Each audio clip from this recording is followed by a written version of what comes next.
La magia se define como arte o ciencia oculta con que se pretende producir resultados contrarios a las leyes naturales, o lo que es lo mismo, el arte de lo sobrenatural. Como seres humanos nos sentimos atraídos por lo desconocido, fantasmas, extraterrestres, criaturas y monstruos inimaginables y, como no, la magia. Pero, ¿qué es la magia cuando nos referimos a la narrativa?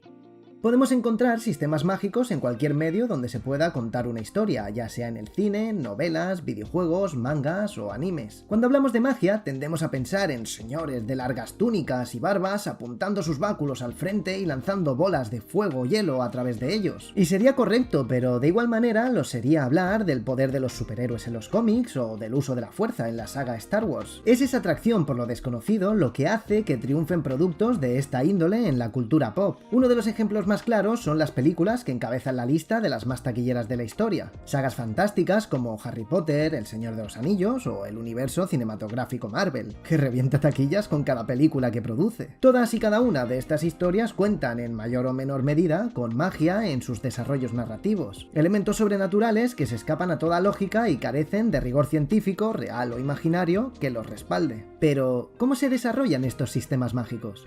Este es Brandon Sanderson, escritor, profesor y divulgador del género fantástico, además de ser el máximo referente moderno sobre el concepto de la magia en la narrativa. Acuñó una frase que dice: la habilidad de un autor de resolver conflictos con la magia es directamente proporcional a cómo de bien el lector entiende dicha magia. Pero Sanderson no se despertó un día iluminado por el toque de la divina mano de Dios, sino que pudo reflexionar sobre esta idea gracias a este otro señor, Orson Scott Card, que aunque lo parezca, no es un extra descartado como Lord Sith. Es un escritor de ciencia ficción que cuenta en su extensa obra con un libro llamado Cómo escribir ciencia ficción y fantasía. En este libro desarrolla la idea de que con la magia es necesario ser muy claro con las reglas de la misma, dividiendo esta idea en dos puntos clave. En primer lugar, no queremos que los lectores o espectadores, si nos referimos al medio audiovisual, piensen que puede ocurrir cualquier cosa. En segundo lugar, cuanto más cuidadoso se sea con las reglas, cuanto más conozcamos las limitaciones de la magia, se abren más posibilidades a la historia. Es gracias a esta reflexión del autor que Brandon Sanderson, en su primera conferencia en la Worldcon, la Convención Mundial de Ciencia Ficción de Estados Unidos, expuso esta misma idea, la cual fue duramente criticada por sus colegas de profesión allí presentes. Otros conferenciantes afirmaban que el hecho de poner reglas a un sistema de magia lo arruinaría. Estúpido, Goku y Vegeta son los mejores, los quiero mucho y tú eres mierda.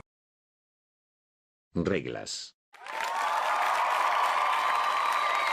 A raíz de esa intervención, Sanderson comenzó a reflexionar sobre el concepto de la magia en la narrativa y desarrolló dos conceptos y tres leyes. Dividió la magia en dos grupos, la magia blanda y la magia dura. Se refiere a la magia blanda como un sistema de poderes sin reglas o con algunas poco concisas. Recomienda utilizar este sistema de magia para sorprender al espectador y para poner obstáculos en el camino del protagonista. Encontramos este tipo de magia en obras como Canción de Fuego y Hielo, o en la serie basada en las novelas Juego de Tronos de George R.R. Martin, Harry Potter de J.K. Rowling o El Señor de los Anillos de Tolkien. Un ejemplo de cómo se podría utilizar narrativamente este concepto de manera correcta podría ser la pelea contra Stein en el manganime Boku no Hero Academia. Aparece un poderoso enemigo del que poco o nada sabemos hasta el momento para enfrentarse a nuestros héroes en una trepidante batalla llena de secuencias de acción, muy atractivas y sorprendentes para el espectador, creando una situación de máxima tensión por el hecho de ver a los protagonistas a merced del villano. Su poder nos es completamente desconocido y no es hasta el momento de la pelea que Midoriya, basándose en la situación, hace varias deducciones de cuál podría ser y cómo podría funcionar, descubriendo que lo que hace es paralizar a sus enemigos ingiriendo su sangre y la duración de esta parálisis está sujeta al grupo sanguíneo de la víctima. Aún así existen muchas preguntas que podríamos hacernos al respecto de este poder. ¿Hay un límite de personas a las que pueda paralizar? ¿Necesita estar a cierta distancia de sus víctimas para que surta efecto? ¿Hay alguna otra limitación o condición para que lo pueda utilizar? No lo sabemos y en este caso tampoco lo necesitamos saber, puesto que Stein cumple con su objetivo narrativo, suponer un peligroso obstáculo para nuestros protagonistas, ni más ni menos.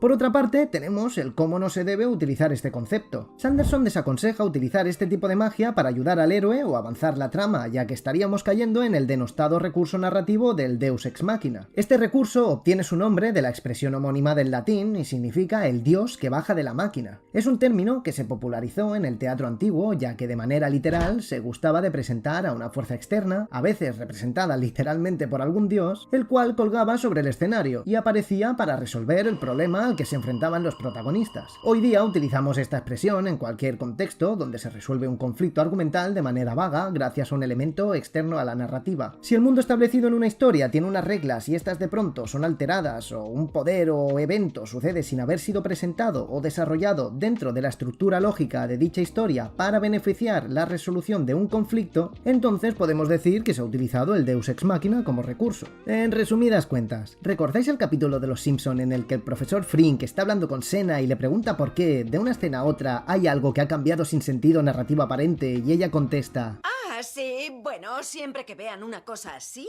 lo hizo un mago. Pues bien, cada vez que veáis un hecho que aparece o se resuelve de la nada por conveniencia de guión, sabed que estáis ante un Deus Ex Machina o un evento resuelto por Un mago. Pongamos ahora como ejemplo el episodio 9 de Star Wars, El ascenso de Skywalker, cuando Kylo Ren y Rey están luchando y esta le asesta un golpe de gracia para acto seguido curarle utilizando la fuerza. El hecho de curar con la fuerza no se ha desarrollado en ninguna de las anteriores 8 películas y sin embargo a J.J. Abrams le pareció una buena idea que, convenientemente, Rey despertase ese poder porque sí, porque se le hizo tarde escribiendo el guión esa noche y tenía fútbol, por ejemplo. No, pero es que tú no lo entiendes, en los textos sagrados Jedi.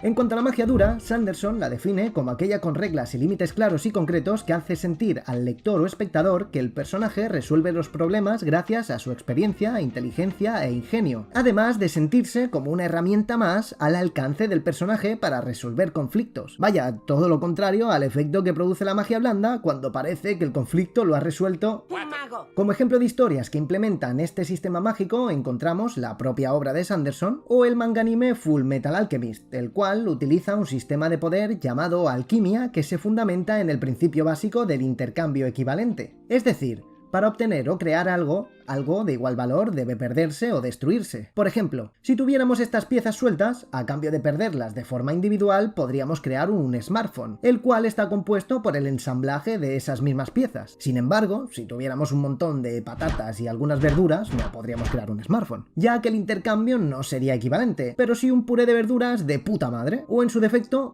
qué sé yo, un Mr. Potato para veganos.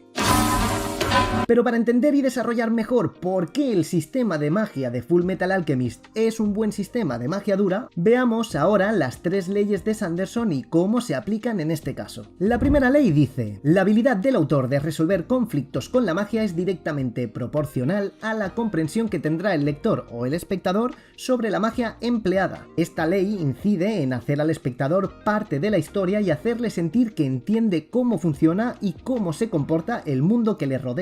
A este hecho se le da el nombre de predictibilidad. Se define la predictibilidad como el acceso al espectador a imaginar o deducir qué va a ocurrir cuando se utiliza la magia. Recordemos las piezas del teléfono. Gracias a la predictibilidad asentada por el autor, como espectadores podemos deducir que esas piezas podrán convertirse en un teléfono. O de igual manera, del mismo teléfono podríamos encontrarnos con el paso inverso y obtener las piezas de forma individual. Recordemos que para crear algo debemos perder algo del mismo valor. Si acabamos con esa predictibilidad y abogamos por un sistema de magia blando, podría suceder cualquier cosa impredecible. Imaginemos una situación en la que el protagonista y sus aliados se encuentran en peligro. Lo único que tienen son las piezas del teléfono y de repente las transforman en un poderoso ataque que sirve para salvar la situación. Para justificarlo nos explican que en un momento de extrema necesidad, si lo deseas desde lo más profundo de tu corazón, puedes transformar cualquier cosa en aquello que necesites.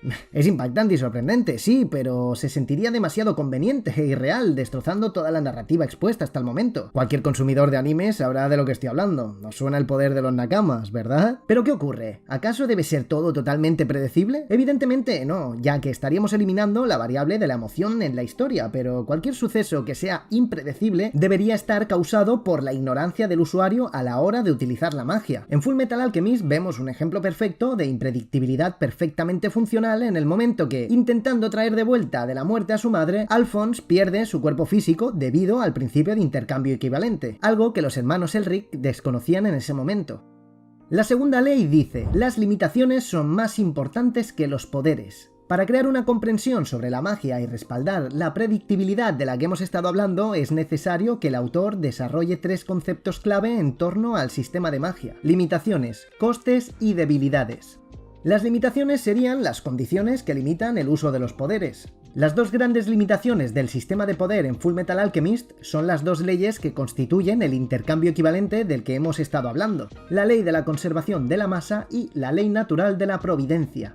La ley de la conservación de la masa dice: la masa no se crea ni se destruye, solo se transforma. Si las piezas del teléfono pesan por separado 1 kilo, el teléfono que obtendremos como resultado de su transformación pesará de igual manera 1 kilo, conservando el peso total de la masa. Eso quiere decir que si mi poder consiste en manipular el agua y en mi alcance cuento con un charco, podré atacar a mi enemigo utilizando la masa total del charco, pero no podré crear un tsunami.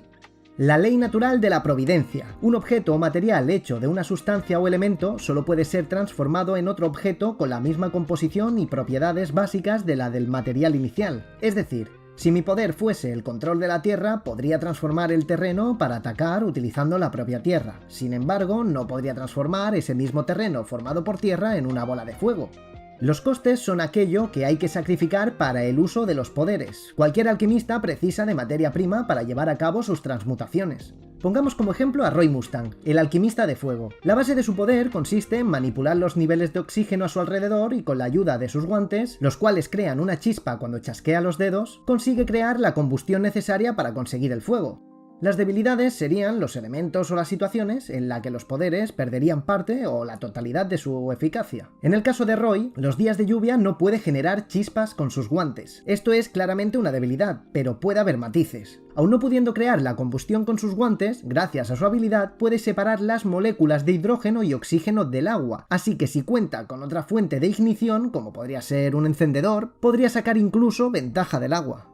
El bueno de Brandon hace un apunte al respecto de esta segunda ley y matiza que si las limitaciones en el sistema de magia dura son lo suficientemente restrictivas, tal vez no sea necesario que tengan un alto coste. Por otra parte, si el coste es alto, tal vez no sea necesario que tengan un sistema muy restrictivo en cuanto a limitaciones se refiere. Imaginemos que contamos con un poder tan potente que al utilizarlo matase al usuario y que además, para llevarlo a cabo, necesitase encontrar 4 gemas. Cada una de estas gemas se encuentra en un continente diferente y la distancia entre uno y otro es tan grande que tardaría años en llegar. El coste es el de la propia vida y la limitación es altísima, ya que necesitaría años para poder reunir las 4 gemas. Se siente demasiado abrumador y poco equilibrado.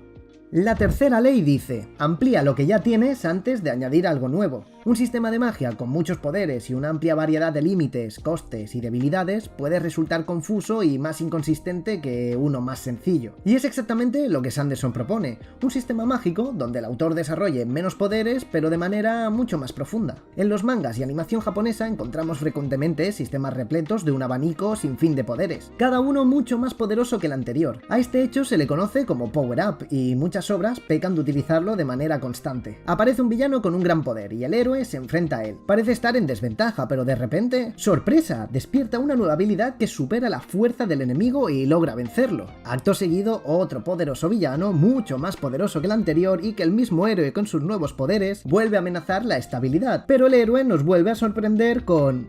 ¡correcto! Un nuevo poder muchísimo más fuerte que su anterior poder, que en un principio parecía tan poderoso. Y así una y otra vez.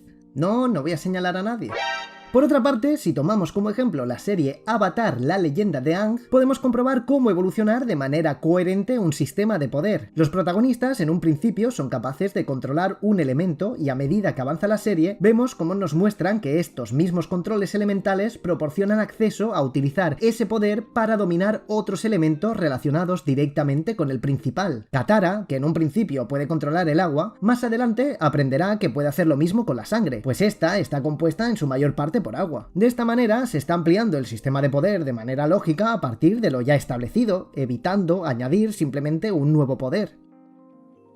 Y nada más que añadir, os ha hablado Adam, deja un like y comparte el vídeo si te ha gustado y nos vemos en el próximo vídeo.